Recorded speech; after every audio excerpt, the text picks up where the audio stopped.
من هنا نشوفها، ادي العرضيه وادي اللعيب وادي الكوره. نشوف بالراحه، جوه ولا بره؟ جوه. نشوفها من هنا. ايوه هنا تبان احسن طالما في كاميرا ورا.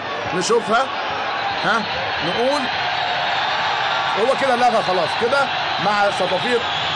والله شكلها جول. لا جوه. هو ايديه على دماغه جوه. الكرة جول. ما حدش يزعل مني، انا بقول اللي قدامي هدف صحيح، لكن صفافير المحله كده بتقول انها اتلغت. الكرة هو حط ايده، الكرة جوه على شمال الحارس. تبان من هنا اكتر. ركزوا حضراتكم، شوفوها كده بالراحه. ادي اللعبه، بصوا القائم فين، الكرة فين، اتلعبت فين، جت في رجله. ها جوه الجول. هدف صحيح شرعي. وادي الشبكه بتهتز من هنا. عمرو رمضان اللي مسجلها. القرار النهائي ايه لياسر عبد الرحمن؟